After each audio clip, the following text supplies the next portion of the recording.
جی بسم اللہ الرحمن الرحیم. ہم سورہ نازعات کا مطالعہ کر رہے تھے، تو آیت نمبر 27 سے ہم نے آغاز کرنا ہے. اَأَنتُمْ أَشَدُّ خَلْقًا أَمِ السَّمَاءُ بَنَاهَا، کیا تم زیادہ سخت ہو باعتبار بنانے کے یا آسمان اللہ نے اس کو بنایا؟ تو شین دال دال مادہ ہے، بنیادی معنی اس کا مضبوطی ہے. وَشَدَدْنَا أَسْرَهُمْ، اور ہم نے ان کے جوڑوں کو مضبوط بنایا، یعنی انسان کے بارے میں اللہ نے گفتگو کی. حَتَّى إِذَا أَسْخَنْتُمُوهُمْ فَشُدُّوا الْوَثَاقَ، شد یشدو سے فعل الامر ہو جائے گا شدو، یہاں تک کہ جب تم خوب خون ریزی کر چکو، یعنی اللہ کے دشمنوں کو قتل کر چکو، تو فشدو، پس مضبوطی سے باندھو. شد یشدو، تو مضبوطی جو ہے وہ بنیادی معنی ہے. کبھی اس سے مراد جو ہے وہ بدن کی مضبوطی ہوتی ہے، کبھی قوائے نفس کی، اور کبھی عذاب وغیرہ کی، جیسا کہ وَكَانُوا أَشَدَّ مِنْهُمْ قُوَّةً، یہاں سے مراد جو ہے وہ ان سے زیادہ سخت ہے باعتبار قوت کے. علمہ شدید القوا، تعلیم دی اس کو، یعنی رسول اللہ صلی اللہ علیہ وسلم کو، شدید القوا. تو یہاں قوائے نفس کی مضبوطی مراد ہے. علیہا ملائکۃ غلاظ شداد، شدید کی جمع شداد، جہنم کے اوپر مقرر ہیں ایسے فرشتے جو سخت اور تندخو ہیں. بأسہم بینہم شدید، ان کی جو جنگ ہے آپس میں بہت سخت ہے. تو جنگ کے لیے بھی گویا، جنگ کی سختی کے لیے بھی آ گیا. فالقیاء فی العذاب الشدید، ان کو ڈال دو سخت ترین عذاب میں. شدید اور متشدد بخیل کو بھی کہتے ہیں، جیسے قرآن میں ہے وَإِنَّهُ لِحُبِّ الْخَيْرِ لَشَدِيدٌ، بے شک انسان جو ہے وہ مال کی محبت میں بہت سخت ہے. تو مطلب بخیل آدمی بھی ایک طرح سے جو ہے وہ اس کے اندر سختی پائی جاتی ہے، اپنے بخل کے رویے میں اس میں سختی ہوتی ہے، تو اس لیے جو ہے وہ اس کو شدید کہہ دیتے ہیں. تو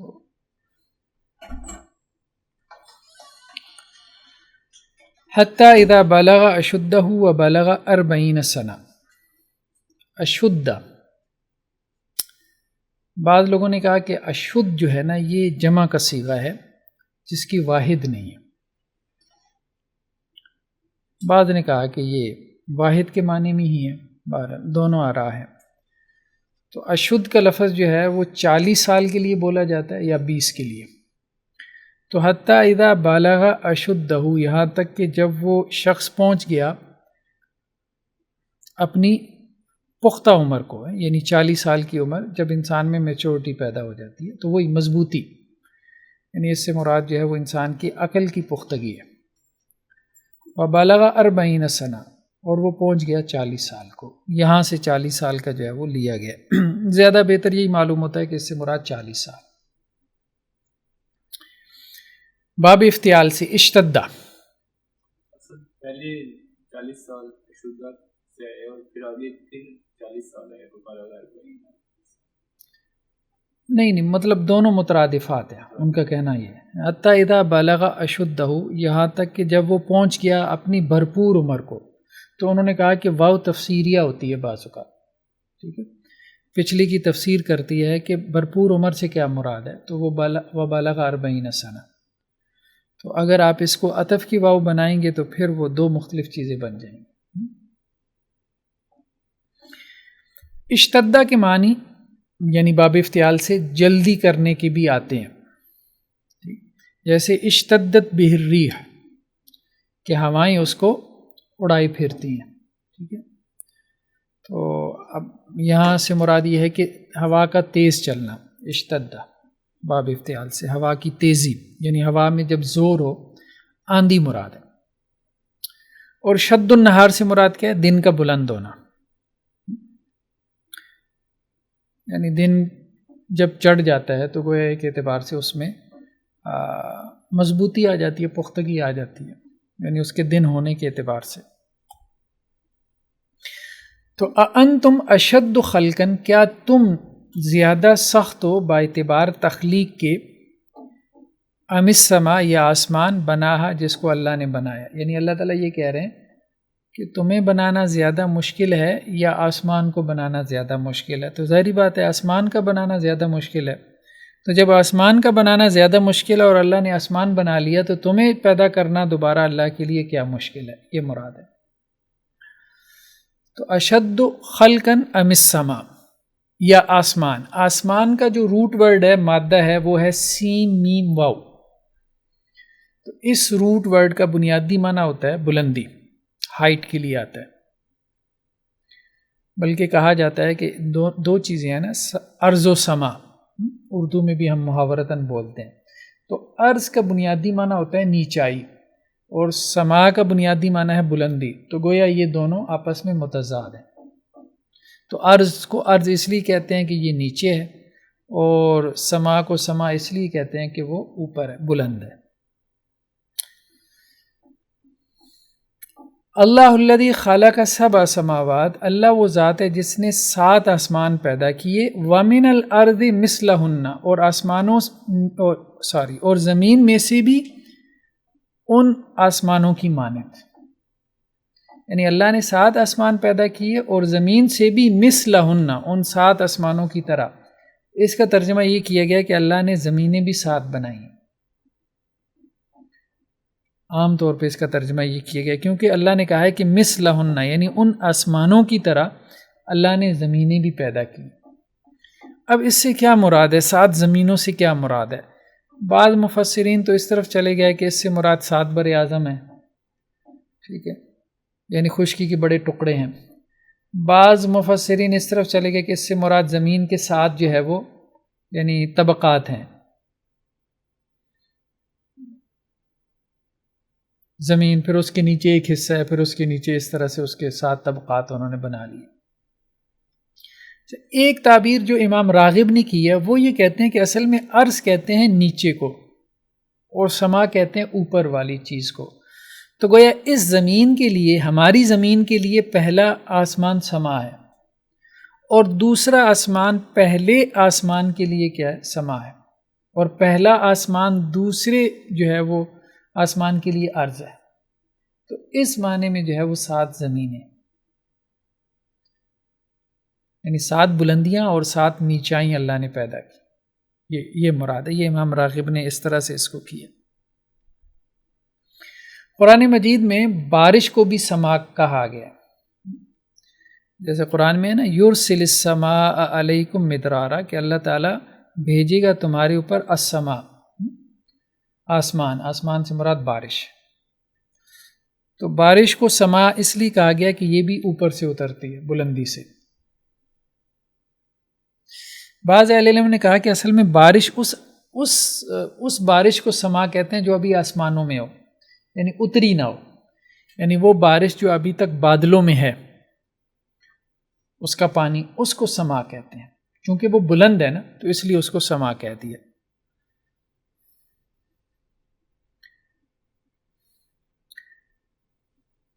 سماؤن اسم جنس ہے، ٹھیک ہے، یعنی جنس کے طور پہ آ جاتا ہے۔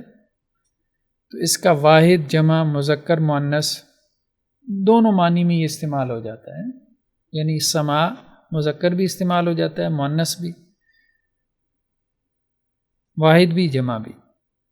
جیسے ثم استوى الی السماء، پھر اللہ تعالیٰ متوجہ ہوا آسمان کی طرف، فسواہن، پس اللہ نے ان کو برابر کر دیا۔ تو یہاں ہنہ کی ضمیر جمع مؤنث کی ضمیر ہے، یعنی ہنہ جو ہے اس سے مراد کیا ہیں، 7 آسمان۔ تو یہاں پہ السماء جو ہے مؤنث بھی استعمال ہوا اور جمع بھی استعمال ہوا۔ اسی طرح السماء منفطر بھی، آسمان جو ہے وہ پھٹنے والا ہے، یعنی مطلب قیامت کے دن کا نقشہ کھینچا گیا ہے نا، ایسے لگے گا جیسے آسمان پھٹنے والا ہو۔ تو یہاں پہ آسمان جو ہے مذکر آیا ہے، تو یہ سما کا لفظ مذکر بھی آ جاتا ہے، مؤنث بھی آ جاتا ہے۔ اگلی آیات میں جیسے اذا السماء انشقت، قیامت کا جب نقشہ کھینچا گیا تو کہا گیا کہ جب آسمان پھٹ جائے گا.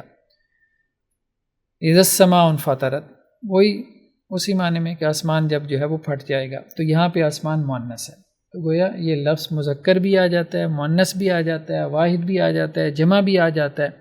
تو جب ایک ہی لفظ مذکر مؤنث واحد جمع سب کے لیے استعمال ہو تو اس کو اس میں جنس کہتے ہیں.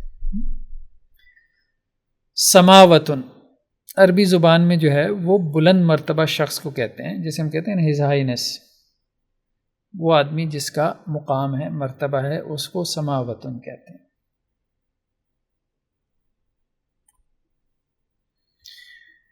اسی مادے سے سین میم واو سے لفظ اسم بنا ہے. اسم مطلب نام کو کہتے ہیں. ٹھیک ہے.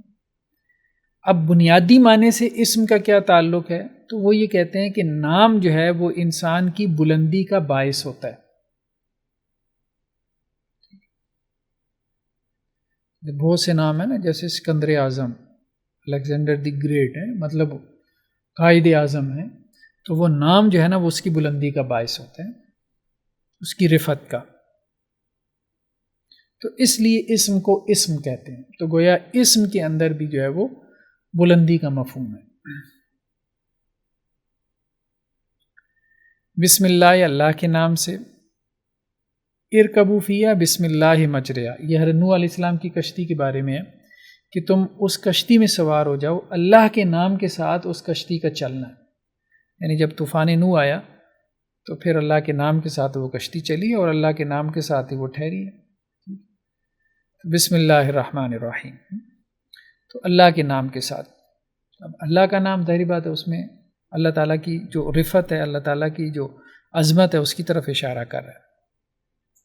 وَعَلَّمَ آدَمَ الْأَسْمَاءَ كُلَّهَا، یہ اسماء جو ہے وہ اسم کی جمع ہے، یعنی ناؤن کی جمع ناؤن. اور اللہ نے تعلیم دی آدم کو تمام اسماء کی، ناموں کی. تو یہاں ورڈز بھی مراد ہیں، میننگ بھی مراد ہیں. یہ نہیں کہ اللہ نے صرف الفاظ سکھائے تھے بلکہ ان کی میننگ بھی بتائے تھے. جیسے کوئی چیز ہے نا، مثلا یہ گندم ہے، یہ جو ہے وہ سیب ہے، یہ انار ہے، تو چیزیں دکھائیں بھی اور پھر ان کے نام بھی بتائے. وہ صرف الفاظ نہیں تھے. امام راغب نے اس پہ زور دیا کہ الفاظ اور میننگ دونوں کے لیے اسم کے لفظ کا اطلاق ہوتا ہے، لفظ اور میننگ. کیونکہ صرف لفظ، جیسے بچے کو بھی ہم پڑھاتے ہیں نا الفابیٹس وغیرہ، تو ہم اس کو امیج دکھاتے ہیں نا ساتھ، تبھی جو ہے وہ تعلیم مکمل ہوتی ہے. ورنہ آپ اس کو امیج نہ دکھائیں تو الفابیٹس پڑھاتے رہیں تو وہ اس کو کچھ سمجھ ہی نہیں آئے گی. اے فار ایپل کیا ہے، بی فار بیبی کیا ہے. ما تعبدون من دونہ الا اسماء سمیتموہا، نہیں تم عبادت کرتے اللہ کے سوا مگر کچھ ناموں کی. یہ مشرکین کو کہا گیا. ٹھیک ہے. لات، منات اور عزا یہ بس نام ہیں جو تم نے رکھ لیے ہیں. سمیتموہا، یہ نام تم نے اپنے معبودوں کے رکھ لیے ہیں. تو اس سے مراد کیا ہے کہ یہ محض نام ہیں، ان کے اندر وہ صفات نہیں ہیں جو صفات تم ان کی طرف جو ہے وہ منسوب کر رہے ہو. بعض اوقات نام بڑا رکھ لیتے ہیں نا. ٹھیک ہے. ہندوؤں کی بھی آپ دیکھیں، دیوا، جو دیوی دیوتا وغیرہ ہیں، ان کے ناموں کے معنی ایسے ہی ہوتے ہیں. ٹھیک ہے. کہ جیسے وہ حفاظت کرنے والا اور یہ اور وہ، حالانکہ وہ صرف نام ہے، یہ کہا جا رہا ہے، ان کے معنی نہیں. تو بعض اوقات اس کا اطلاق جو ہے وہ صرف ناموں پہ ہوتا ہے، اور بعض اوقات اس سے مراد جو ہے وہ اسم سے مراد مسمى بھی ہوتا ہے، اس کی میننگ بھی ہوتے ہیں. وَجَعَلُوا لِلَّهِ شُرَكَاءَ قُلْ سَمُّوهُمْ، اور انہوں نے اللہ کے لیے شریک بنا لیے، یعنی مشرکین نے اللہ کے ساتھ پارٹنرز بنا لیے. قُلْ سَمُّوهُمْ، آپ ان سے کہہ دیں کہ تم ذرا ان کے نام تو بتلاؤ. ٹھیک ہے. اللہ کے شریکوں کے نام بتلاؤ. اب اس سے مراد یہ نہیں ہے کہ ان سے پوچھا جا رہا ہے اور وہ نام بتا دیں کہ جی ان کے نام لات ہیں، منات ہیں، عزا ہیں. ٹھیک ہے. بلکہ یہ پوچھا جا رہا ہے کہ یہ بتلاؤ کہ ان کے ناموں کی جو صفات ہیں، ان کے ناموں کی جو میننگ ہیں، کیا وہ حقیقت میں پائے جاتے ہیں؟ ٹھیک ہے. تو ایسا نہیں ہے. قل سموہم، یعنی تم ان کا تعارف تو ذرا کرواؤ. تو وہی بات ہو گئی، جب تم ان کا تعارف کرواؤ گے تو وہ محض نام ہیں، ان میں وہ صفات نہیں پائی جاتی جو تم ان کے ناموں کے حوالے سے بیان کرتے ہو، جن کا شبہ تم ان کے ناموں سے دیتے ہو۔ حل تعلم لہ سمیہ، یہ سمیٌ فعیل کے وزن پہ، یہ بھی وہی مادہ ہے سین میم واو، اس سے کیا مراد ہے؟ نذیر۔ کیا تم جانتے ہو اللہ کے لیے کوئی مثال؟ ٹھیک ہے، تمہارے علم میں ہے کہ اللہ کی کوئی مثال، اللہ کی کوئی نظیر، ٹھیک ہے، یعنی جو اس کے نام کی مستحق ہو، وہ نام جو اللہ کے لیے بولا جاتا ہے۔ تو یہ مراد نہیں ہے کہ اللہ کا کوئی ہم نام، اللہ کے ہم نام تو ہو سکتے ہیں نا، جیسے بہت سے لوگ اللہ کے نام جیسے نام رکھ لیتے ہیں، ٹھیک ہے، خالق رکھ لیا، رحیم رکھ لیا، رحمان رکھ لیا، تو مطلب یہ ہے کہ اللہ کے نام نہیں، مراد یہ ہے کہ اللہ کے جیسا، اللہ کے صفات جیسا، یعنی وہ جو ناموں کا جو مسمہ ہے، ناموں کے جو میننگ ہیں، کوالٹیز ہیں، وہ اس میں پائی جاتی ہیں۔ تو ایسا کوئی تمہیں بندہ نظر آتا ہے کہ جس میں محض نام نہ ہو بلکہ وہ صفات بھی ہوں جو ان ناموں کی اللہ میں پائی جاتی؟ لا یسمون الملائکۃ تسمیۃ الانثی، اور وہ فرشتوں کے نام رکھتے ہیں تسمیۃ الانثی، مؤنث، یعنی تسمیہ یہ باب تفعیل سے ہو گیا نا، نام رکھنا، وہی مادہ ہے۔ تو مشرکین کیا کرتے تھے؟ فرشتوں کے نام مؤنث رکھتے تھے، کیوں؟ وہ یہ سمجھتے تھے کہ یہ اللہ کی بیٹیاں ہیں، فرشتوں کو وہ اللہ کی بیٹیاں سمجھتے تھے، تو فرشتوں کے نام انہوں نے مؤنث رکھ چھوڑے تھے۔ تو یہاں پہ لا یسمون، یہ باب تفعیل سے کہ وہ نام رکھتے ہیں فرشتوں کے، تسمیۃ الانثی، مؤنث نام رکھنا۔ سین میم واو سے ابن فارس نے کہا سم الفحل، یہ وہی اونچائی کا معنی، بلندی کا معنی، یعنی اس مادے میں، اس روٹ ورڈ میں بنیادی معنی بلندی ہے، ٹھیک ہے۔ جب اونٹ جو ہے وہ اونٹنی سے، فیمیل سے تعلق قائم کرتا ہے تو اس کے لیے بھی یہ لفظ بولا جاتا ہے، تو گویا یہ وہ روٹ ورڈ ہے جہاں سے قرآن نے یہ لفظ اٹھایا بلندی کے معنی میں۔ تو اس روٹ ورڈ سے جتنے بھی الفاظ قرآن میں پائے جا رہے ہیں ان سب میں بلندی کا مفہوم پایا جائے گا، ہائٹ کا مفہوم پایا جائے گا۔ جیسے عربوں میں گھوڑے کی پشت کو کیا کہتے ہیں؟ سما، چونکہ وہ بلند ہے نا، تو اس لیے اس کو سما کہتے ہیں۔ نباتات کو بھی سما کہہ دیتے ہیں، یعنی پودوں کو بھی سماؤن کہتے ہیں، اس لیے کہ وہ زمین سے بلند ہوتے ہیں۔ تو اس مادے سے جتنے بھی الفاظ ہمیں ملتے ہیں عربی میں، ان میں بلندی کا مفہوم ہے۔ تو جیسے ایک شاعر کا شعر بھی ہے، ما زلنا نطع السماء حتی اتیناکم، ہم آسمانوں کو رونتے ہوئے تم تک پہنچیں۔ ٹھیک ہے، اب ظاہر بات ہے آسمان کو تو رونتنے سے رہا نا، تو یہاں آسمان سے مراد اس کی پودے۔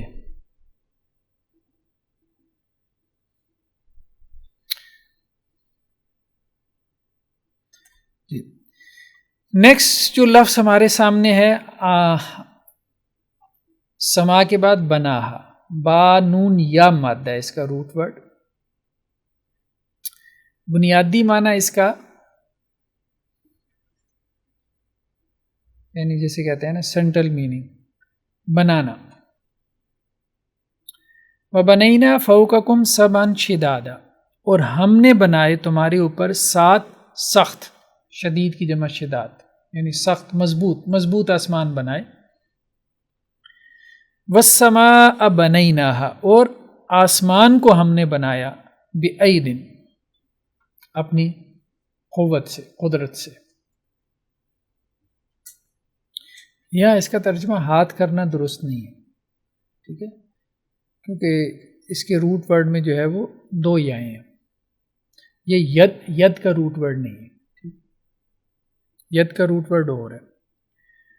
وَالسَّمَاءِ وَمَا بَنَاهَا، اور قسم ہے آسمان کی اور اس کے بنانے کی۔ تو بنانا بنیادی معنی، بناء اس عمارت کو کہتے ہیں جس کو بنایا گیا ہو، وہی بنانے کا مفہوم۔ جیسے قرآن نے کہا الذی جعل لکم الارض فراشا، اللہ وہ ذات ہے جس نے تمہارے لیے زمین کو فرش بنایا، بچھونا بنایا۔ والسماء، اور آسمان کو بناء، چھت بنایا۔ بنا چھت کے معنی میں بھی آ جاتا ہے. بنا اصل میں ہر وہ چیز جس کو بنایا گیا ہے، اس معنی میں چھت کے لیے بھی استعمال ہو جاتا ہے. بنیان، بنیان سے مراد عمارت، پوری عمارت. بعض کے نزدیک یہ لفظ واحد ہے جس کی جمع نہیں، اور بعض کے نزدیک یہ جمع ہے، یعنی بنیان یہ جمع ہے.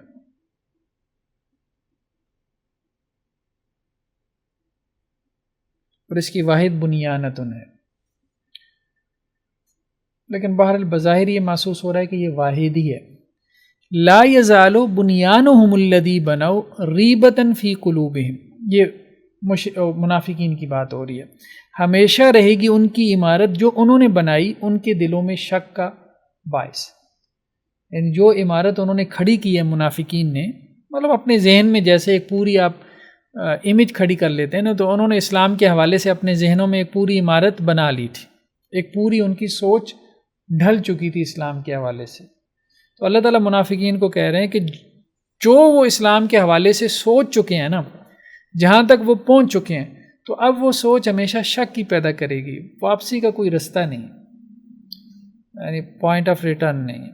تو بنیان یہاں پہ مراد عمارت ہے، لیکن عمارت ضروری نہیں کہ ظاہری عمارت ہو.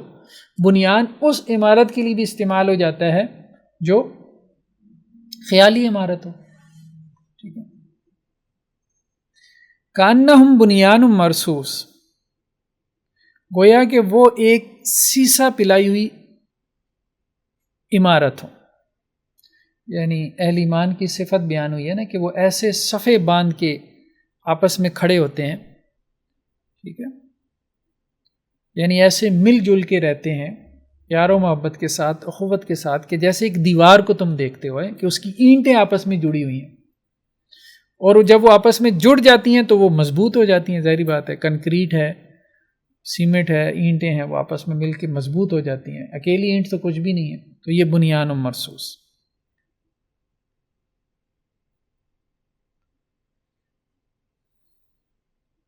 ابنوا لہ بنیانا، اس کے لیے تم ایک عمارت بناؤ. ٹھیک ہے. بنیان یعنی عمارت کا معنی ہے بنیان کا بنیادی طور پہ. اور وہ عمارت ظاہری عمارت بھی ہو سکتی ہے اور تخیل کی بھی ہو سکتی ہے، تخیلاتی بھی ہو سکتی ہے. اسی سے لفظ ابن بھی بنا ہے. ابن بیٹے کو کہتے ہیں. ٹھیک ہے. قرآن میں یہ لفظ استعمال ہوا ہے. اس کی جمع بنو آتی ہے. جیسے عام طور پہ جو ہے وہ قبیلوں کے نام اسی طرح سے ہوتے ہیں. بنو سلمہ، ٹھیک ہے، تو سلمہ کی اولاد.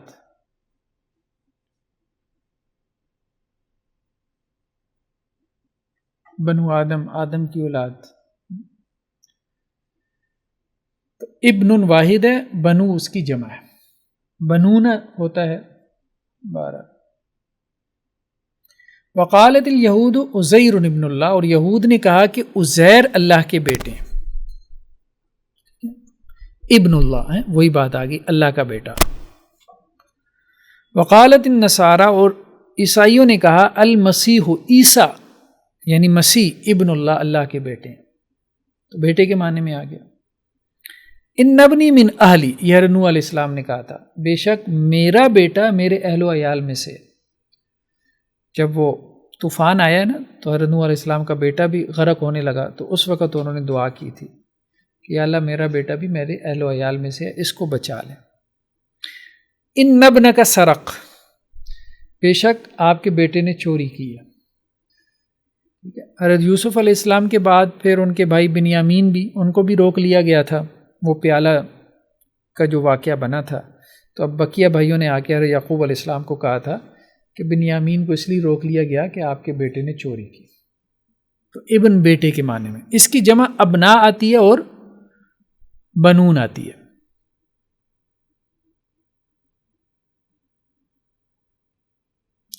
جیسا کہ وَجَعَلَ لَكُم مِّنْ أَزْوَاجِكُمْ بَنِينَ وَحَفَدًا، بنون بنین بنینا، یعنی اس کی نسب اور جر بنینا ہو جائے گی بنونا سے. وَجَعَلَ لَكُمْ، اور اللہ نے بنائے تمہارے لیے، من ازواجکم تمہاری بیویوں سے، بنینا بیٹے. وحفدہ اور پوتے، یعنی اللہ تعالیٰ اپنے انعامات کا تذکرہ کر رہے ہیں، اور ان انعامات میں کیا ہے؟ تمہاری اولاد بھی ہے، تمہارے پوتے بھی ہیں، جو تمہارے لیے سکون کا باعث بنتے ہیں۔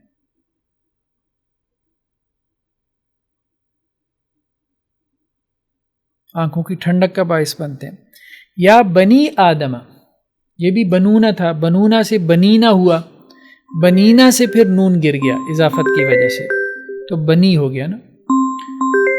تو یا بنی آدم خذوا زینتکم، آف کر دیں اس کو، یہ کال آ رہی ہے، ٹھیک ہے۔ یا بنی آدم، اے آدم کی اولاد، خذوا زینتکم، زینت پکڑو، عند کل مسجد، ہر مسجد، مسجد سے مراد، ایک تو مسجد سے مراد ہوتا ہے سجدہ کرنے کی جگہ، ٹھیک ہے، مسجد ایک مقام ہے نا، تو ایک مسجد سے مراد ہوتا ہے سجدہ کرنے کا وقت، یعنی نماز کا وقت۔ تو ہر نماز کے وقت زینت اختیار کرو، یعنی اللہ تعالیٰ یہ چاہتے ہیں کہ نماز کے لیے جب نکلو تو زینت کے ساتھ نکلو، مطلب تیار ہو کے جانا چاہیے نماز کے لیے، خوشبو وغیرہ لگا کے، اچھے کپڑے پہن کے، یہ پسندیدہ ہے۔ وضو تو انسان ویسے ہی کر کے جاتا ہے۔ یا بنی آدم، نیکسٹ آیت کیا ہے؟ اے آدم کی اولاد، لا یفتننکم الشیطان، شیطان تم کو فتنے میں نہ ڈال دے، دھوکے میں نہ ڈال دے۔ یا بنی، یا اب یہ یا بنی نہیں ہے، یا بنی سے آگے پھر یا بھی ہے اضافت کی، اے میرے بچوں،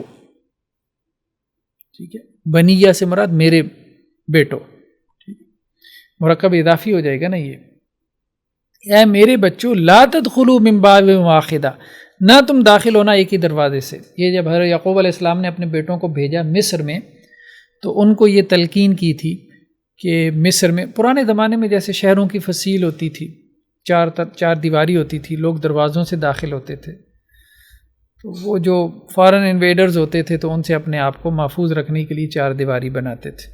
تو اب حضرت یعقوب علیہ السلام نے کہا کہ بھئی ایک دروازے سے داخل نہ ہونا، نظر نہ لگ جائے۔ تو یہ اے میرے بیٹو، لا تدخلوا من باب واحدہ، نہ تم داخل ہونا ایک دروازے سے۔ ابن ان کی مؤنث کیا آتی ہے؟ ابنتن، ابنتن بھی آتی ہے اور بنتن بھی آتی ہے، دونوں طرح سے، ٹھیک ہے، اور اس کی جمع بنات آتی ہے، ابن بیٹا، بنتن بیٹی، اور بنات بیٹیاں۔ ہاؤلائی بناتی ہن اطہر لکم، یہ حضرت ہود علیہ السلام نے کہا تھا جب ان کی قوم میں فرشتے آئے تھے عذاب دینے کے لیے انسانی صورت میں، خوبصورت لڑکوں کی صورت میں۔ اب قوم تو ایسی تھی، وہ جمع ہوگی حضرت ہود علیہ السلام کے گھر کے باہر کہ یہ لڑکے ہمارے حوالے کریں، تو اس وقت انہوں نے کہا تھا ہاؤلائی بناتی، یہ میری بیٹیاں ہیں، ہن اطہر لکم، وہ پاکیزہ ہیں تمہارے لیے، وہ بہتر ہیں تمہارے لیے، یعنی لڑکوں کی جان چھوڑ دو۔ اسی طرح ایک اور جگہ پہ ہے، لقد علم تھا، اب قوم کے لوگوں نے کہا حضرت ہود کو کہ آپ جانتے ہیں، ما لنا فی بناتک من حق، نہیں ہمارے لیے آپ کی بیٹیوں میں کوئی دلچسپی، نہیں ہمارے لیے آپ کی بیٹیوں میں کوئی دلچسپی کا سامان نہیں ہے، فطرت مسخ ہو چکی تھی ان کی، ہومو سیکشولیٹی میں مبتلا تھے۔ اب اس سے کیا مراد ہے؟ حضرت ہود علیہ السلام نے جب اپنی بیٹیاں پیش کی ہیں ان لوگوں سے اور کہا ہے کہ میرے مہمانوں کو چھوڑ دو، ٹھیک ہے، تو یہ بیٹیاں پیش کرنے سے کیا مراد ہے؟ تو اس کی دو تعبیریں کی گئی ہیں۔ ایک تو جو وہ ہجوم آیا تھا حضرت ہود علیہ السلام کے گھر پہ حملہ کرنے کے لیے، اب وہ تھے تو اکیلے پوری قوم میں، 1,00,000 کہا جاتا ہے کہ اس بستی کی آبادی تھی جس کی طرف حضرت ہود علیہ السلام بھیجے گئے تھے، 2 بستیاں تھیں بیسیکلی، ہاں حضرت لوط، سوری، ہاں رائٹنگ میں بھی غلطی ہو گئی، وہ اصل میں سورہ ہود ہے، سورہ ہود ہے، تو اس لیے وہ بس وہ میرے ذہن میں وہ نہیں رہا، حضرت لوط علیہ السلام، یہ تصحیح کر لیں، یہ صحیح کہہ رہے ہیں۔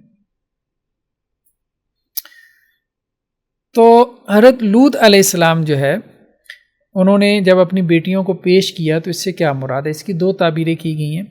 ایک تو یہ ہے کہ اس سے مراد قوم کی بیٹیاں، کیونکہ قوم کی بیٹیاں بھی نبی کے لیے بیٹیوں کی مانند ہوتی ہیں، تو حضرت لوط علیہ السلام نے انہیں متوجہ کیا کہ میری وہ بیٹیاں جو تمہارے نکاحوں میں ہیں، اللہ نے ان سے جو ہے وہ تعلق قائم کرنا تمہارے لیے جائز کیا ہے، ان سے تم اپنی خواہش پوری نہیں کرتے، وہ تمہارے لیے طریقہ زیادہ پاکیزہ ہے، اور تم جو ہے وہ لڑکوں کے پیچھے پڑے ہوئے ہو اور اب میرے مہمانوں کے در پہ ہو رہے ہو۔ ایک تو یہ مراد لی گئی۔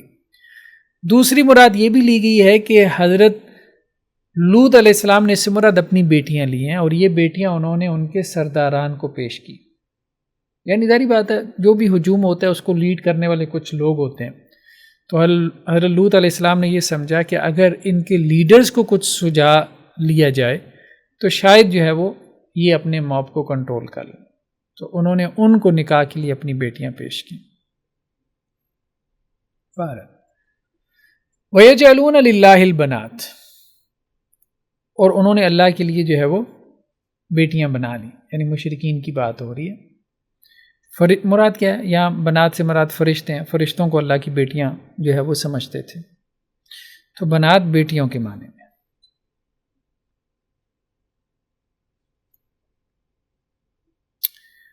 رفع سمکہا فسواہا، ٹھیک ہے، تو یہ اللہ سبحانہ و تعالیٰ اپنی قدرت کو بیان کر رہے ہیں نا۔ اللہ تعالیٰ یہ کہہ رہے ہیں کہ کیا تمہارا بنانا زیادہ مشکل ہے یا آسمان کا؟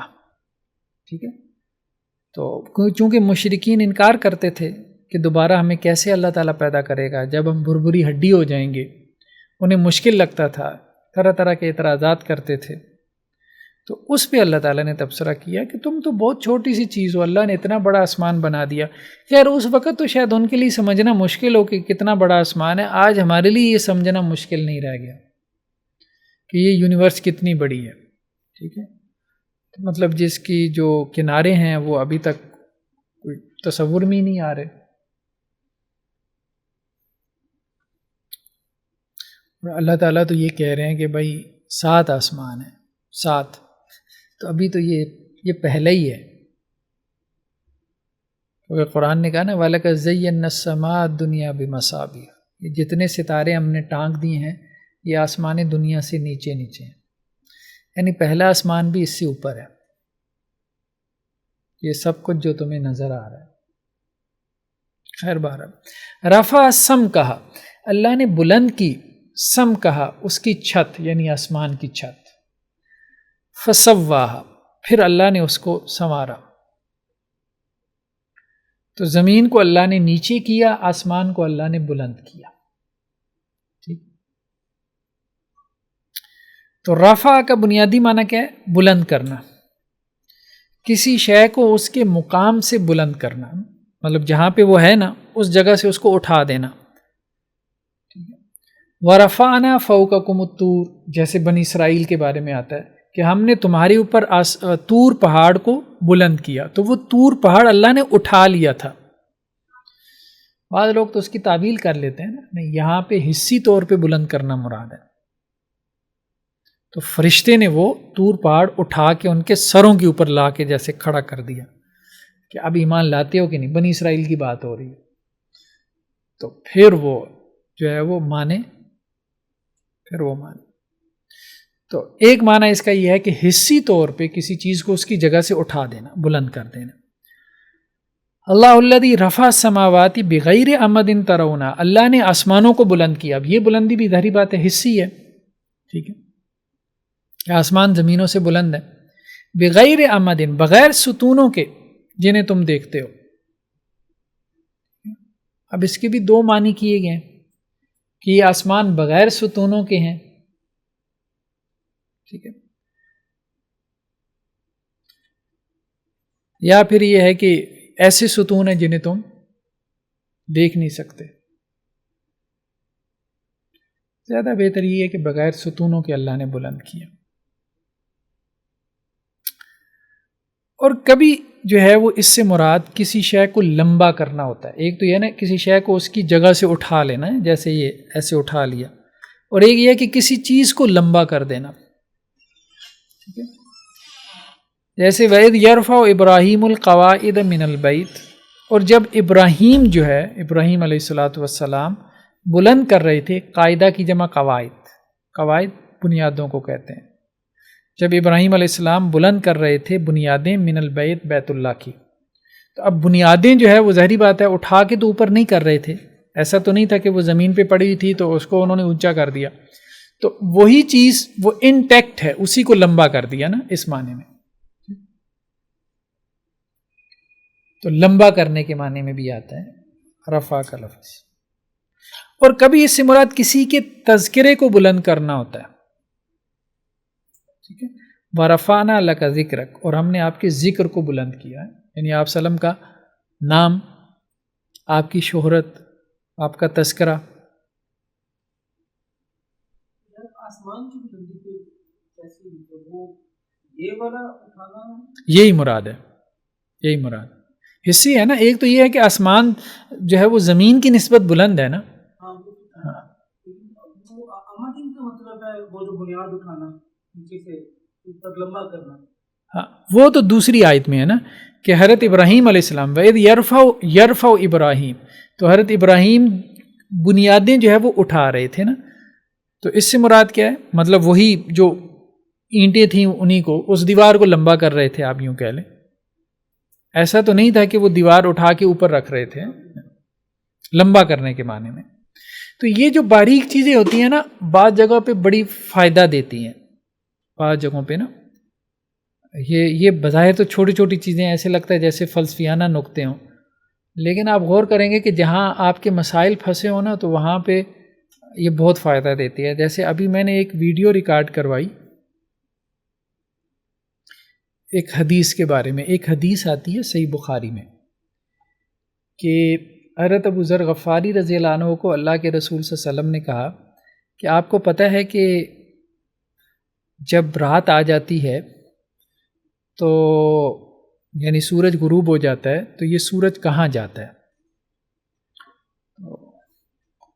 انہوں نے کہا میرے علم میں نہیں. تو آپ صلی اللہ علیہ وسلم نے فرمایا کہ یہ عرش کے نیچے چلا جاتا ہے اور وہاں جا کے سجدے میں پڑ جاتا ہے اور پھر اللہ سے اجازت مانگتا ہے اور اس کو اجازت ملتی ہے تو پھر یہ طلوع ہوتا ہے. اب اس کا ویسے تو لوگ وہ جو حدیثوں کو نہیں مانتے وہ پھر اس کا مذاق اڑاتے ہیں، جی سائنس وائنس کا پتہ نہیں ہے، سورج جو ہے وہ کہاں غروب ہو رہا ہے.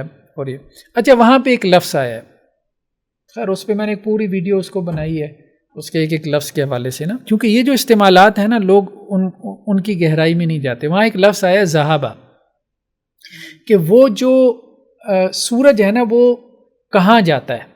تو اب لوگ اس کو پکڑتے ہیں کہ جی وہ دیکھیں حدیث میں آتا ہے کہ وہ سورج جاتا ہے تخت کے نیچے، اللہ کے عرش کے نیچے.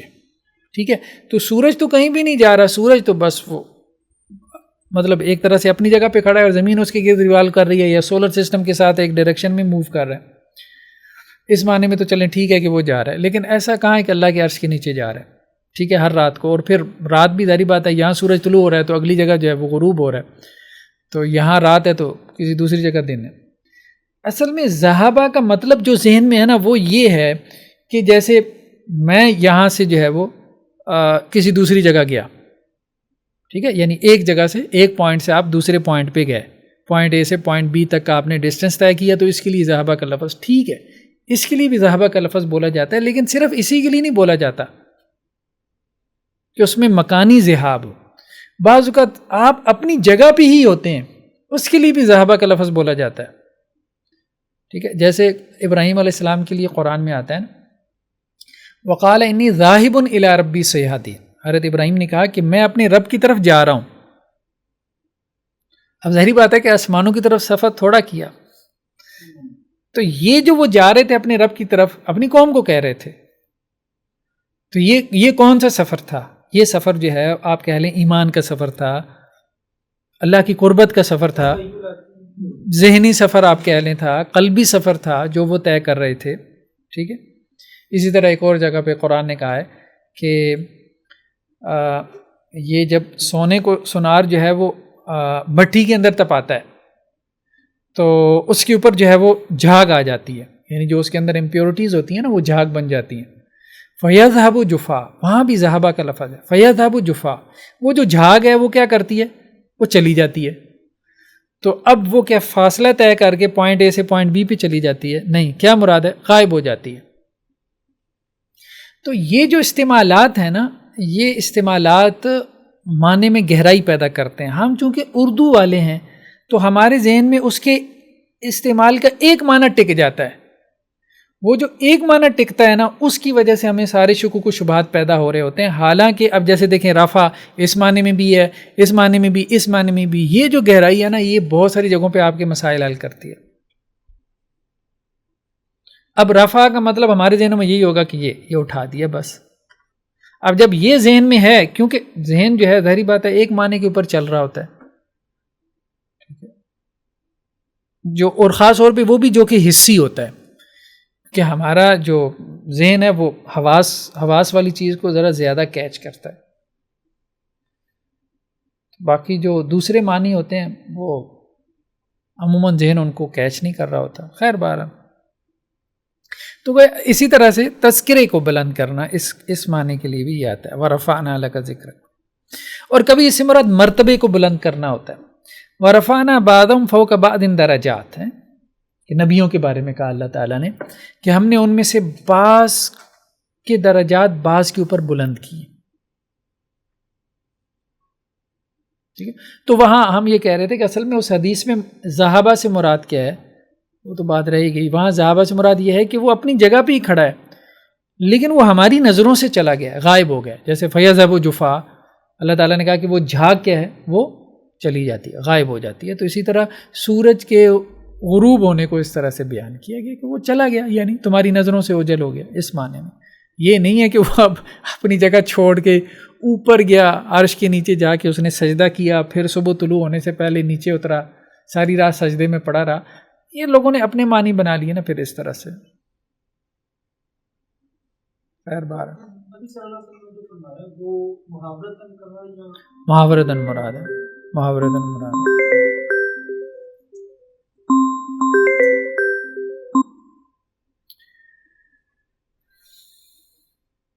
اصل میں دیکھیں نا، اس میں تو یہ بات ہے نا کہ اللہ کے رسول صلی اللہ علیہ وسلم نے اس میں حضرت ابو ذر رضی اللہ عنہ کو کہا کہ دیکھو وہ روزانہ سجدے میں پڑ جاتا ہے اور اللہ سے جو ہے وہ اجازت مانگتا ہے، سورج جو ہے کہ اس کو طلوع ہونے کی اجازت دی جائے، لیکن اس کو اجازت نہیں دی جاتی.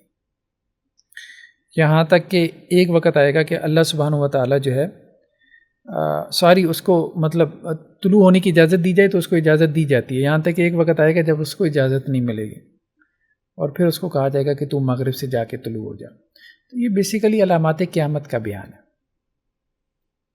مراد اس میں کوئی یونیورس کے اسرار و رموز کو بیان کرنا نہیں تھا، کیونکہ علامات قیامت میں ایک بڑی علامت سورج کا مغرب سے طلوع ہونا ہے.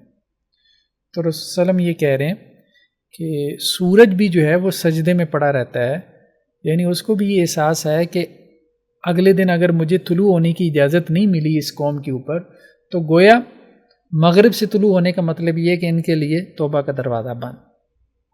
تو وہ اس لیے سجدے میں پڑھ کے اجازت مانگتا ہے. یعنی یہ گویا کہ ایک طرح سے اس بات کی طرف اشارہ ہے کہ اللہ کی مخلوق بھی انسان کے حوالے سے کس قدر رحمت اور شفقت کی حامل ہے، لیکن انسان اس چیز کو نہیں سوچ رہا، بے پرواہ ہو کے سویا ہوا ہے کہ اگلی صبح پتہ نہیں قیامت کی صبح. یہ مراد ہے. خیر بہرحال، نرفع درجات من نشاء، ہم بلند کرتے ہیں درجات جس کے لیے چاہتے ہیں. رفیع الدرجات ذو العرش، اللہ تعالیٰ درجات کو بلند کرنے والا ہے اور عرش والا ہے. بر رفعہ اللہ الیہ، یہ حضرت عیسیٰ کے بارے میں کہ اللہ نے بلند کر لیا عیسیٰ کو اپنی طرف. تو اس سے جسمانی بلندی بھی مراد ہے، عام طور پہ تو جسمانی بلندی ہی مراد لی گئی ہے، لیکن بعض لوگوں نے اس سے مراد مرتبے کی بلندی بھی لی ہے. لیکن مرتبے کی بلندی بھی مراد لی جا سکتی ہے، لیکن اس سے جسمانی بلندی کی نفی نہیں ہوتی. دونوں اعتبار سے حضرت عیسیٰ علیہ السلام کو اللہ نے جو ہے وہ مقام اور مرتبہ دیا ہے. ٹھیک ہے، تو چائے لے آؤ سیف اللہ، چھ آپ نے پینی ہے؟ 5 لے آؤ. اچھا نہیں، 4 چائے لے آؤ اور یہ ذرا پانی بھی پلا دو. جی سر 5 میں ہے بس آدھا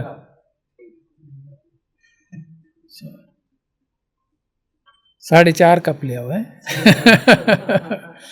یہ ذرا پانی پلا دو.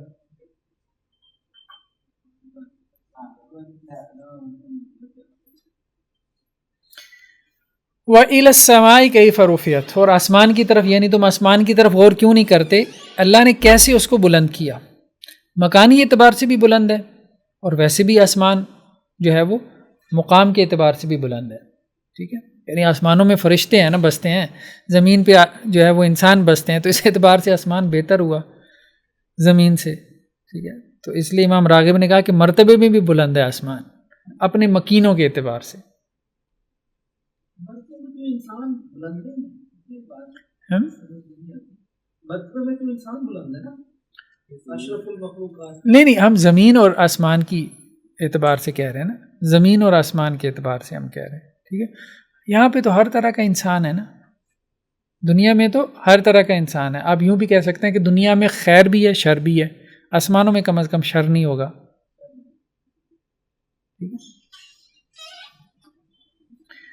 وَفُرُشٍ مَرْفُوعَةٍ، مرفوع اس میں مفعول ہے اسی مادے سے کہ فرش کی جمع فرش، اونچے تخت ہوں گے ان کے لیے. ٹھیک ہے، بلند کیے گئے تخت، بلند مسہریاں.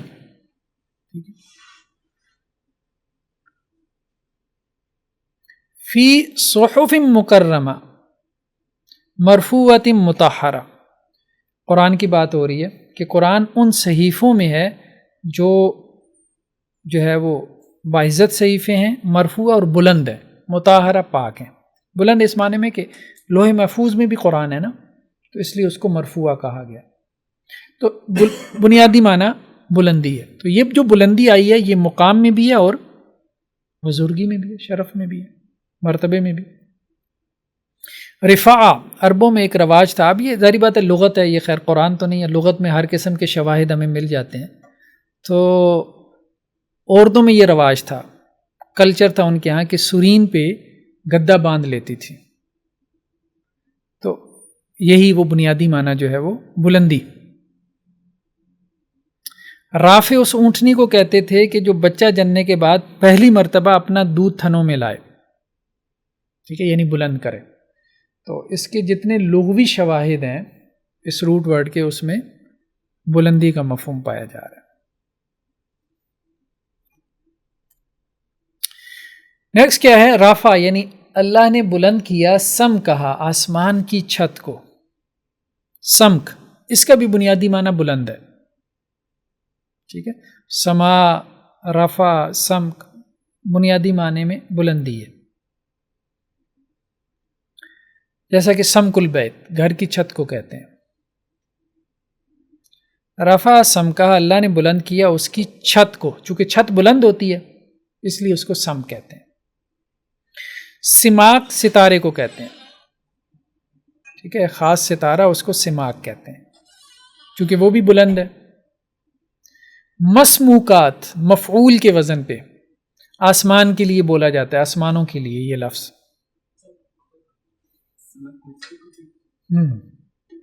وہی سمک مچھلی کو کہتے ہیں سمک. ابن فارس نے لکھا ہے کہ یہ شاذ ہے، یعنی اس کا بنیادی معنی سے کوئی تعلق سمجھ نہیں آ رہا، کیونکہ بنیادی معنی بلندی ہے نا.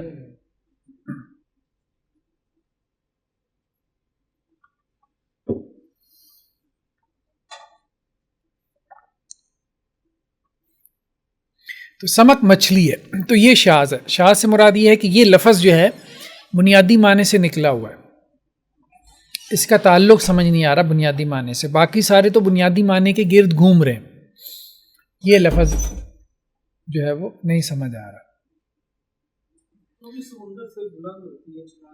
چھلانگ مارتی ہے.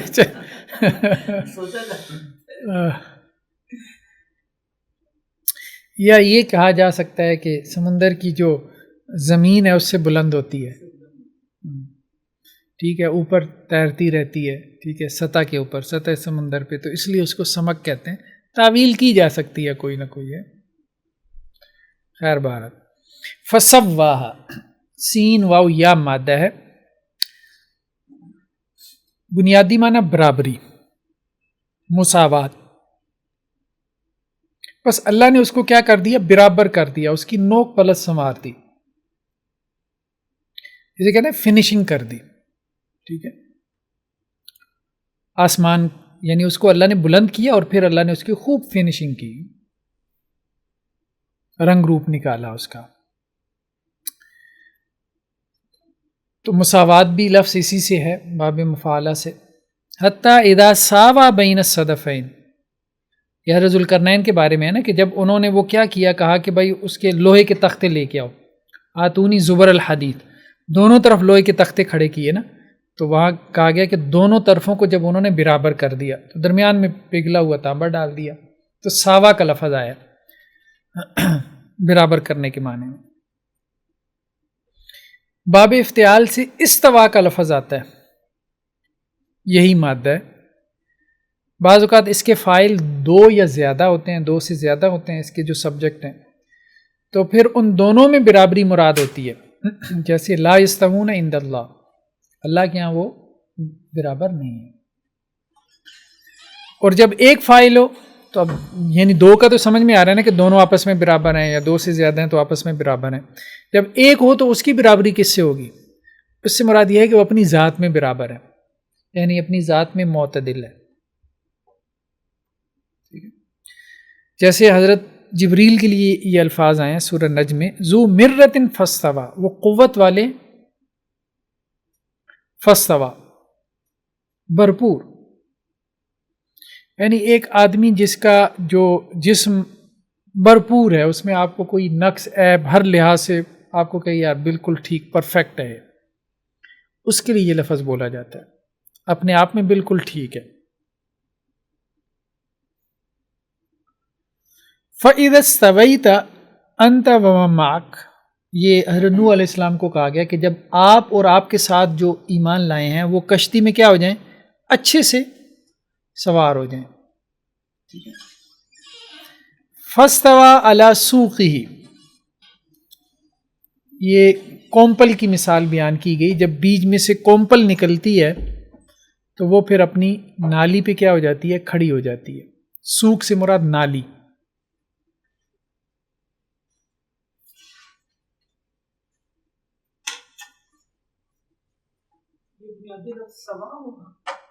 ہاں، ساویہ یسوا، ساویہ یسوا، ٹھیک ہے، برابری۔ تو فاستوا، یہ تو باب افتعال سے ہے نا، استوا یستوی باب افتعال سے۔ فاستوا، وہ جو کومپل تھی نا جو بیج سے نکلی تھی، وہ سیدھی ہو گئی علی سوقہ، اپنی نالی پہ، یعنی اپنے تنے پہ۔ تنا اس کا کیا ہوگا؟ چھوٹا سا ہوگا، یعنی جب وہ بالکل بھرپور ہو گئی نا، جیسے کہتے ہیں پودا بن گیا، تو پھر اس کے لیے یہ لفظ ہے۔ جب تو بالکل چھوٹا تھا تو ہوا کے تھپیڑوں سے ادھر ادھر جھکا ہوا تھا، تو جب بالکل سیدھی ہو گئی نا تو اس کے لیے اب یہ لفظ ہے، یعنی اپنی ذات میں برابر ہو گئی نا۔ تو جب دو کے لیے دو فاعل ہوں یا زیادہ ہوں تو وہ آپس میں برابر ہو گئے، اور جب ایک ہی ہو تو مراد اس کی اپنی ذات میں برابری ہے۔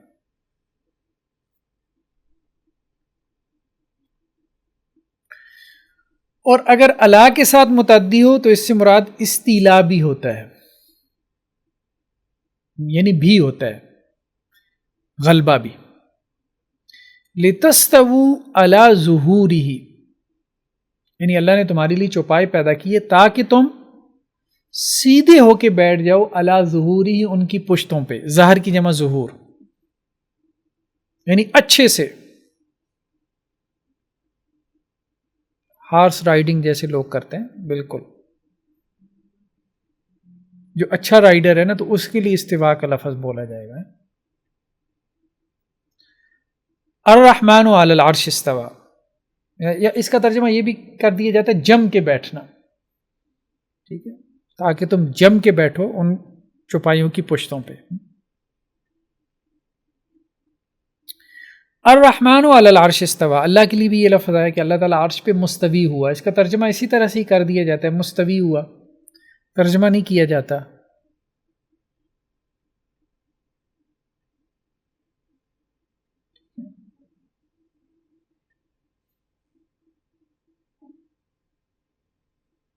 بس یہ ہے کہ اللہ تعالیٰ عرش کے اوپر ہے، بس اتنی سی بات ہے۔ اللہ تعالیٰ کھڑا ہے، بیٹھا ہے، لیٹا ہے، یہ وہ باتیں ہیں کہ جو پھر بدعت کی طرف لے جاتی ہیں۔ وہ مناسب نہیں. اور الہ کے ساتھ اس کا معنی کیا ہے؟ متوجہ ہونا. یعنی استوا الہ، ایک الہ ہے ایک الہ ہے. الہ کا معنی تو کسی چیز کے اوپر ہونا ہے نا، یا کسی چیز کے اوپر بھرپور انداز میں اعتدال کے ساتھ ہونا.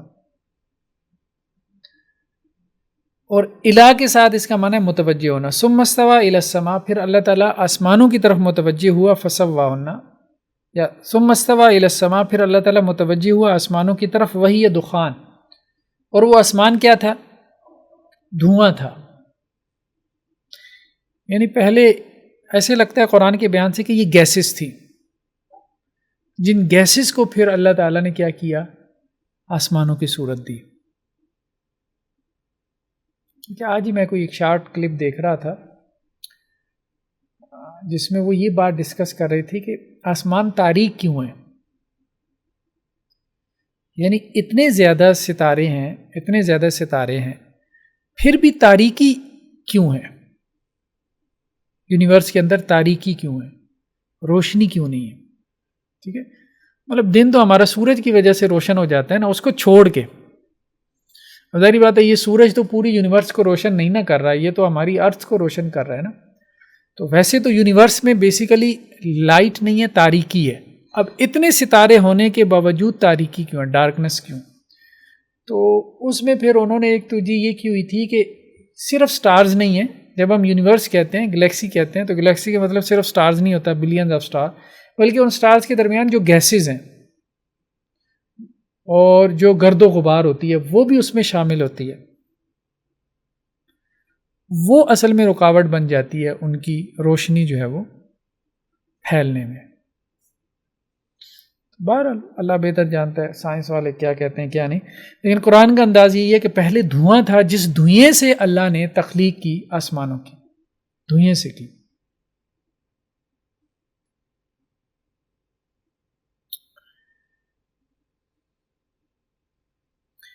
باب تفعیل سے تسویہ کے معنی میں، برابری کے معنی میں. الذی خلقک فسواک، کہ اللہ وہ ذات ہے جس نے تمہیں پیدا کیا. فسواک، پھر اللہ نے تمہیں برابر سے مراد معتدل کر دیا، ٹھیک بنایا. ٹھیک ہے. ونفس وما سوا، اور قسم ہے نفس کی اور اس کے سنوارنے کی. تو یہ کس کی بات ہو رہی ہے؟ کون سنوار ہے نفس کو؟ یہ نفس کی ہی بات ہو رہی ہے. بعض لوگوں نے کہا کہ اللہ تعالیٰ جو ہے وہ نفس کو سنوارتے ہیں، لیکن امام راغب کا کہنا یہ ہے کہ یہاں سنوارنے سے مراد نفس کا اپنے آپ کو سنوارنا ہے، وہ اللہ کی توفیق سے ہی ہوتا ہے. قسم ہے نفس کی اور اس کے سنوارنے کی، یعنی نفس جو اپنے آپ کو سنوارتا ہے، یعنی تزکیہ کا جو فعل ہے، ٹھیک ہے، اس کی نسبت نفس کی طرف کی گئی ہے.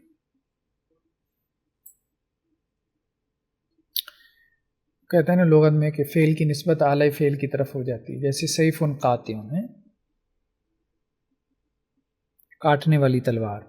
ظاہری بات ہے کاٹتا تو انسان ہے، ٹھیک ہے، تلوار تو اعلیٰ ہے، لیکن وہ قطع کا جو نسبت ہے وہ اعلی قتل کی طرف، اعلی قط کی طرف ہے.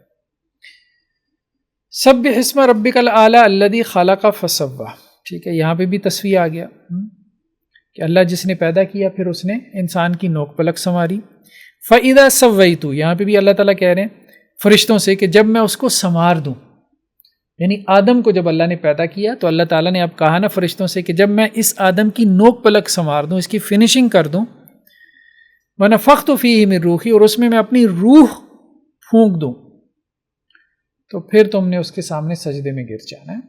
تو وہی سنوارنے کے معنی میں یہاں ان دونوں آیات میں تسویہ یعنی سنوارنے کی نسبت اللہ کی طرف ہے.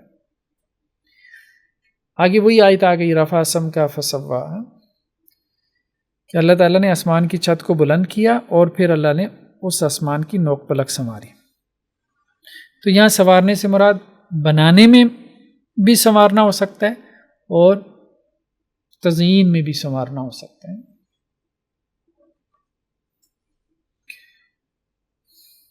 بلا قادرین علی نسویہ بنانا.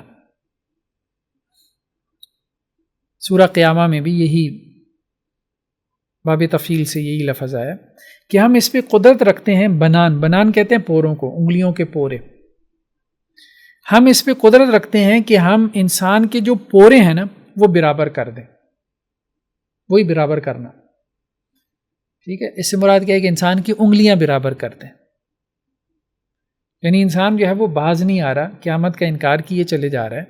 تو ہم انسان کو بتانا چاہ رہے ہیں کہ تیری کیا حیثیت ہے ہماری نظر میں، ہم چاہیں تو تیری انگلیاں برابر کر دیں. انگلیاں برابر کرنے سے کیا مراد ہے کہ کسی کام کے نہیں رہو گے، ٹھیک ہے، اپنے ہاتھوں سے تم کوئی کام بھی نہیں کر پاؤ گے. فدمدم علیہم ربہم بذنبہم فسواہا، ٹھیک ہے.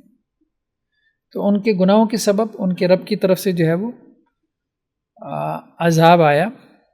فسواہا، پس اس نے ان کو برابر کر دیا. سواہا، یہاں برابر کرنے سے مراد کیا ہے کہ ان کے شہروں کو زمین کے برابر کر دیا. جب عذاب آتا تھا تو شہروں کے شہر زمین کے برابر ہو جاتے تھے، بستیاں ملیاں میٹ ہو جاتی تھیں. جیسے قرآن میں ایک اور جگہ پہ ہے لو تسوا بہم الارض، کہ زمین ان کے اوپر برابر کر دی جائے، یعنی وہی ملیاں میٹ کر دیا جائے ان کو. تو برابر کرنے کے معنی میں سویٌ کا لفظ بھی قرآن میں آیا ہے، فعیل کے وزن پہ. افراط و تفرید سے پاک ہونا، یعنی ایکسٹریم سے پاک ہونا، ٹھیک ہے. ثلاث لیال سویہ، پوری 3 راتیں، یعنی جن میں کوئی کمی نہیں ہے، ٹھیک ہے. رات نہ زیادہ ہے نہ کم ہے، اس معنی میں سویہ، پوری مکمل 3 راتیں. اس سے مراد 3 دن بھی ہیں، کیونکہ بعض دوسرے مقامات پہ ثلاثۃ ایام الا رمضہ کے الفاظ آ رہے ہیں. من اصحاب الصراط السوی، کون ہے جو کہ سیدھے رستے والے ہیں. صراط رستہ، سوی سیدھا، ٹھیک ہے، وہی جو افراط و تفرید سے پاک رستہ ہے، جس میں دائیں بائیں نہیں ہو رہے لوگ. یعنی تمہیں پتہ چل جائے گا قیامت والے دن کہ سیدھے رستے پہ کون ہے، انبیاء تھے یا ان کے مخالفین تھے. سواء وسط کے معنی میں ہے، یعنی جس کی دونوں طرفیں برابر ہوں، درمیان میں، سینٹر میں ہو، جو جیسے فی سواء الجحیم، جہنم کے بیچ. وہ آتا ہے نا کہ اہل جنت آپس میں باتیں کر رہے ہوں گے، تو ایک جنتی کہے گا اپنے دوستوں سے کہ یار میرا ایک دوست ہوتا تھا، ٹھیک ہے، وہ مجھے بڑا جو ہے نا وہ کہتا تھا کہ جی یار یہ کیا خدا ودا کن چکروں میں پڑ گئے ہو ہیں، ہاں مولوی بن گئے ہو ہیں. تو اس کو کہا جائے گا، پھر اس کو دیکھنا چاہتے ہو؟ وہ کہے گا ہاں. تو وہ اس کو دیکھے گا. پھر الفاظ آتے ہیں فی سواء الجحیم، جہنم کے درمیان میں. سوا سبیل، یہ بھی قرآن کا ایک فریز ہے، درمیانی رستہ یا رستے کا بیچ. کیا مراد ہے کہ انسان معتدل دائیں بائیں نہیں ہے، سیدھا. فَانبِذْ إِلَيْهِمْ عَلَى سَوَاءٍ، یہ مسلمانوں کو کہا گیا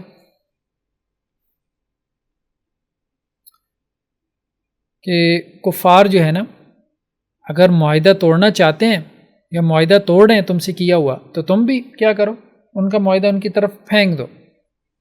علی سوا، برابری کی سطح پہ، ٹھیک ہے، یعنی برابر شرابر ہو جائے گا نا، انہوں نے توڑا تم بھی توڑ دو، برابری کے معنی میں. تو سوا ان کا لفظ بھی برابری کے معنی میں آتا ہے، قرآن میں کئی جگہ پہ ہے. الی کلمۃ سواء بیننا و بینکم، یعنی اہل کتاب کو کہا گیا کہ ایک ایسی بات کی طرف آ جاؤ جو ہمارے اور تمہارے درمیان کیا ہے، مشترکہ ہے، ٹھیک ہے، بیچ کی بات ہے. اور وہ کیا ہے، توحید، یعنی کچھ تمہاری باتیں کچھ ہماری باتیں، لیکن ایک بات تو ایسی ہے نا جو بیچ کی ہے، وہ توحید ہے، اس پہ آ جاؤ. سواء علیہم انذرتم ام لم تنذروا، میں نبی صلی اللہ علیہ وسلم برابر ہے ان کے لیے آپ ڈرائیں یا نہ ڈرائیں، یعنی دونوں باتیں برابر ہیں. سواء علیہم استغفرت لہم ام لم تستغفر لہم، منافقین کے بارے میں کہا گیا آپ ان کے لیے مغفرت مانگیں یا نہ مانگیں برابر ہے، اللہ نے انہیں معاف نہیں کرنا. سواء علینا اجزینا ام صبرنا، اہل جہنم کے بارے میں کہا گیا، وہ یہ کہیں گے کہ ہمارے لیے، یعنی جہنمی قیامت والے دن کہیں گے کہ ہمارے لیے برابر ہے روئیں پیٹیں یا صبر کریں، دونوں صورتوں میں کوئی فائدہ نہیں ہے، نہ چیخنے چلانے سے عذاب ختم ہوگا نہ صبر سے کوئی فائدہ ہوگا۔ سواء العاکف فیہ والباد، حرم کے بارے میں کہا گیا کہ حرم میں جو باہر سے آنے والا ہے، مسافر ہے، وہ اور جو وہاں کا مقامی ہے، دونوں کے کیا ہیں؟ حقوق برابر ہے، دونوں کے لیے وہ اللہ کا گھر ہے۔ یہ نہیں کہ وہ مقامی گئے کہ جی اصلہ کما رہا ہے، باہر والوں کا نہیں، دونوں برابر ہیں۔ تو برابری کا مفہوم ہے اس مادے میں۔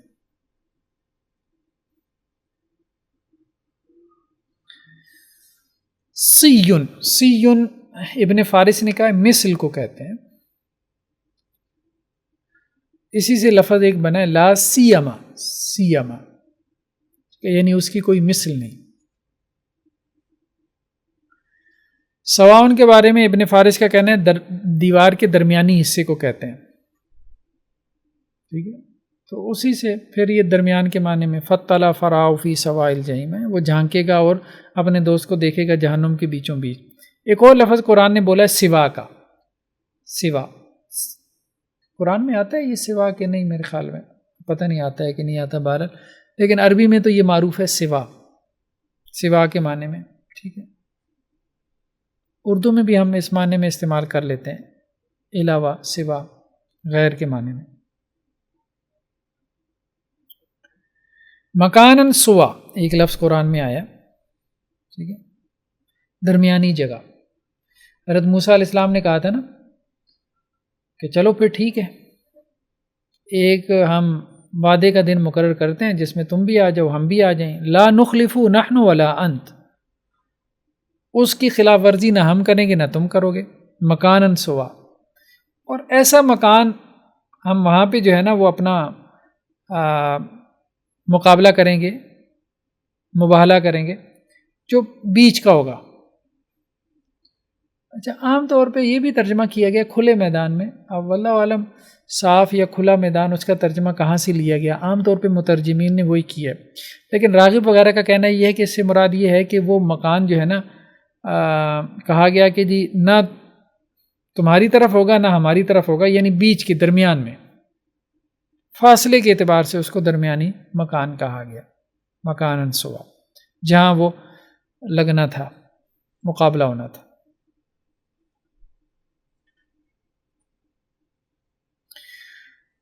وَأَغْطَشَ لَيْلَهَا وَأَخْرَجَ ضُحَاهَا، اور اللہ نے اس کی رات کو ڈھانپ دیا، یعنی آسمان کی بات ابھی تک چل رہی ہے کہ اللہ نے اس کی چھت کو بلند کیا، ٹھیک ہے،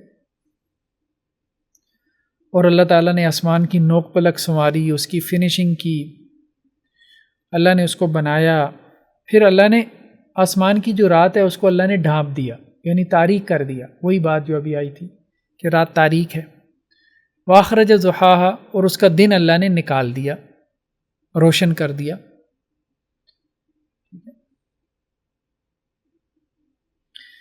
تو غین طاشین مادہ ہے، اغتشا کا بنیادی معنی تاریکی، ڈارکنیس۔ اغتش اس شخص کو کہتے ہیں جس کی آنکھیں چندھیا گئی ہوں، مطلب چندھیانے کا مطلب یہ ہوتا ہے نا اس کی آنکھوں میں روشنی کم ہے، جیسے ہم بالکل سورج کو دیکھتے ہیں تو آنکھیں چندھیا جاتی ہیں نا، تو یہ معنی میں، تو وہی جس کی آنکھوں میں روشنی کم ہے تو اس کا مطلب تاریکی ہو گیا۔ فلات غطشا، فلات صحرا کو کہتے ہیں، ایسا صحرا جس میں رستہ نہ ملے، یعنی رستہ آپ کے لیے کیا ہو گیا؟ تاریک ہو گیا۔ متغاطش باب تفاعل سے اسم الفاعل کا صیغہ ہے، یعنی جو اندھا بننے کی کوشش، اندھا نہیں ہے لیکن اندھا بننے کی کوشش کر رہا ہے، ڈرامہ کر رہا ہے نا، ایکٹنگ کر رہا ہے کہ میں اندھا ہوں، نابینا ہوں، اس کو متغاطش کہتے ہیں۔ تو وہی اس میں تاریکی ہے، چاہے وہ تاریکی آپ کی آنکھوں کی ہو یا باہر کی ہو۔ تو اغتش لیلہا، اللہ نے اس کی رات کو کیا کیا؟ تاریک کر دیا، یعنی آسمان کی رات کو اللہ نے تاریک کر دی۔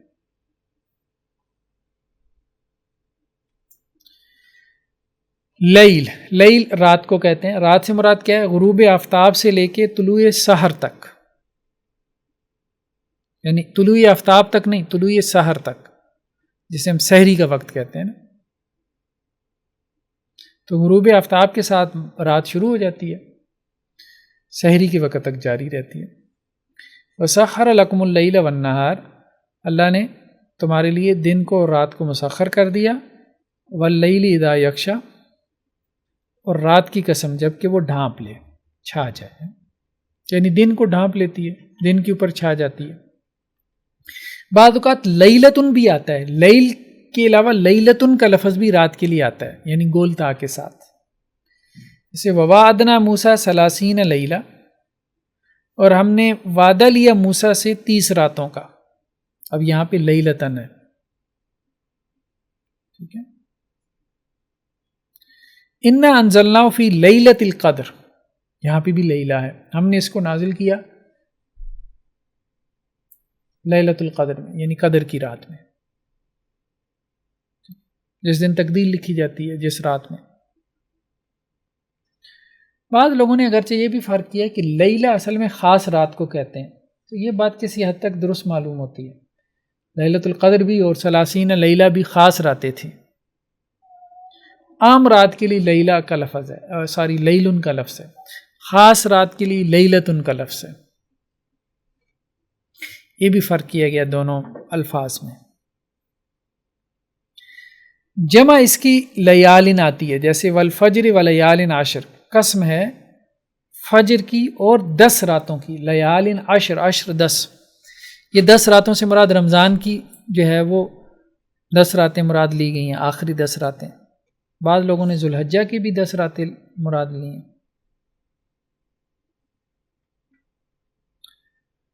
اور 3 لیالن 3 راتیں ہیں، وہی جمع کے لیے لیال آ گیا.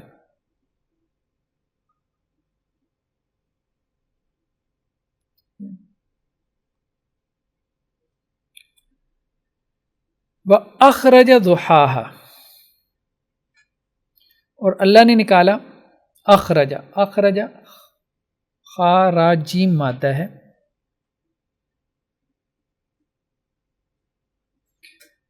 اپنی جگہ سے نکلنا یا ایک حالت سے دوسری حالت میں نکل جانا، دونوں معنی مراد ہے. یعنی ایک جگہ سے دوسری جگہ نکل جانا یہ بھی، اور ایک حالت سے دوسری حالت میں نکل جانا. فخرج منہا خائفا یترقب، تو حضرت موسیٰ نکلے ہیں اب شہر سے، جب وہ قبطی کو مکہ مار بیٹھے ہیں نا، تو اب وہ نکلے ہیں اس شہر سے خائفا، ڈرتے ہوئے، یترقب ادھر ادھر دیکھتے ہوئے، یعنی کوئی مجھے دیکھ تو نہیں رہا، جیسے انسان چوکنا ہو کے نکلتا ہے. تو یہاں مراد یہی ہے، مکانی اعتبار سے نکلنا، مقامی اعتبار سے، یعنی ایک جگہ سے دوسری جگہ چلے جانا. اسی طرح اللہ سبحانہ و تعالیٰ نے ابلیس کو کہا تھا جب اس نے سجدہ کرنے سے انکار کیا، فما یکون لک ان تتکبر فیہا، تیرے لیے یہ لائق نہیں ہے کہ تو تکبر کرے یہاں، مطلب آسمانوں میں، ہمارے دربار میں. فخرج، پس تو نکل جا. وہ بھی مقامی اعتبار سے تھا، یہاں سے آسمانوں سے نکل جا. وما تخرج من ثمرات من اکمامہا، اور نہیں نکلتے پھل اپنے خوشوں سے، یعنی وہ پھل، ظاہری بات ہے پہلے وہ ایک پھول ہوتا ہے جو بعد میں پھل کی صورت اختیار کرتا ہے، خوشہ ہوتا ہے جو بعد میں پھل بن جاتا ہے. یریدون ان یخرجوا من النار وما هم بخارجین منها، وہ چاہیں گے کہ وہ جہنم کی آگ سے نکلیں لیکن وہ نکلنے والے نہیں ہیں. ٹھیک ہے. فال الی خروج من سبیل، کیا نکلنے کا کوئی رستہ ہے؟ یہ بھی وہی، جہنم سے نکلنے کا کوئی رستہ. باب افعال سے جو نکلنا ہے یعنی اخراج، یہ اشخاص کے لیے آتا ہے. اعیان سے مراد اشخاص کے لیے، کسی شخص کا نکلنا عام طور پہ یہ مراد ہوتا ہے. لیکن باب تفعیل سے عام طور پہ شخص کا نکلنا مراد نہیں ہوتا، وہاں کسی علم کا ایجاد کرنا، کسی پیشے کا ایجاد کرنا یہ مراد ہوتا ہے.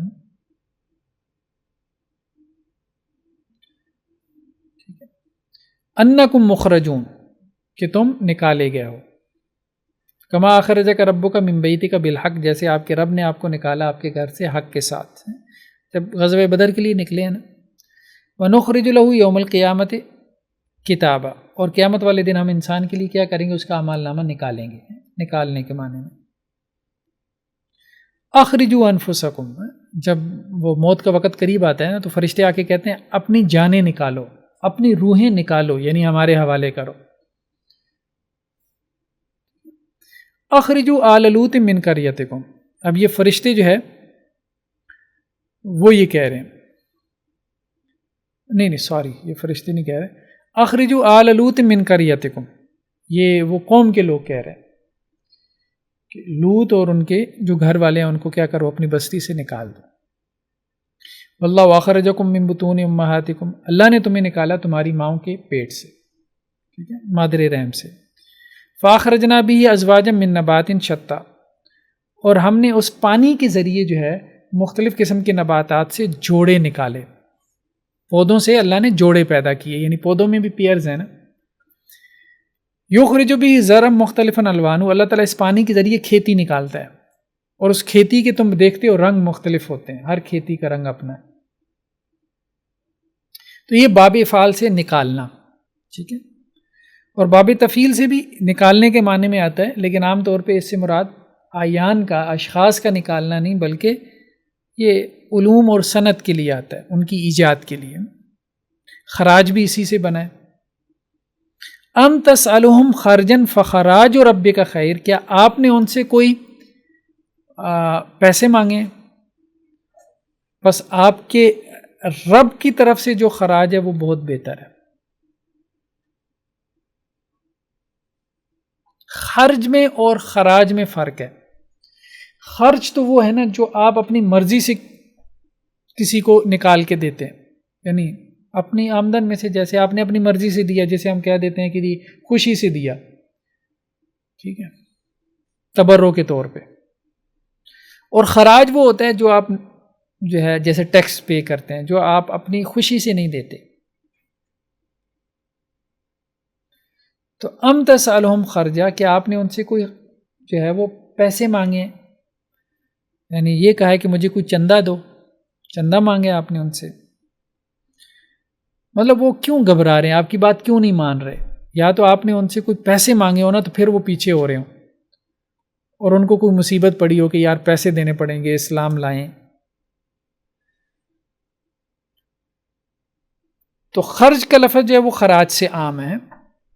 فہل نجعل لک خرجا، یہ کس نے کہا تھا؟ اس قوم نے کہا تھا جو کہتے تھے نا ذوالقرنین سے کہ آپ یاجوج ماجوج کے لیے ہمارے لیے دیوار بنا دیں، کیونکہ وہ پہاڑوں سے حملہ آور ہوتے ہیں.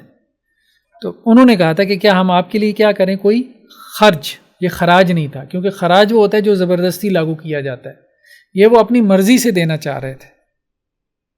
تو یہاں سے یہ نقطہ نکالا گیا کہ خرج وہ ہوتا ہے جو مرضی سے دیا جاتا ہے، اور یہ عام ہے. اور خراج وہ ہوتا ہے جو زبردستی لیا جاتا ہے، اور وہ اسپیسیفک ہے، خاص ہے. تو کیا ہم آپ کے لیے کوئی چندہ اکٹھا کر لیں؟ قوم کے لوگوں نے کہا ہے ذوالقرنین سے.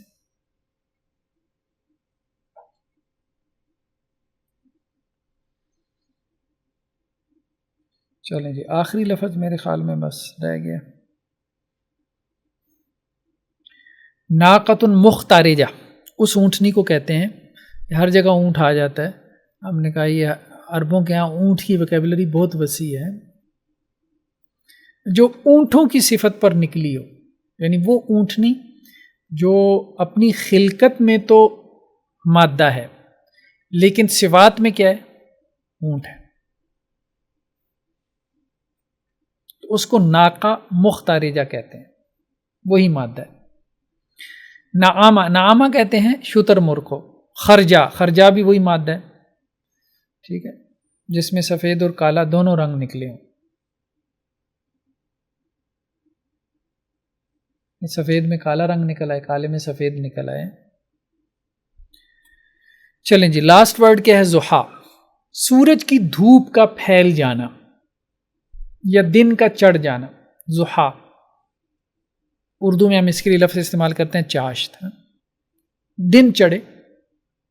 والشمس، اور سورج کی قسم، وضحاہا، اور اس کی دھوپ کے پھیلنے کی، یعنی یہ کوئی جب آپ کہہ لیں کہ جی سورج کے نکلنے کے 2 گھنٹے بعد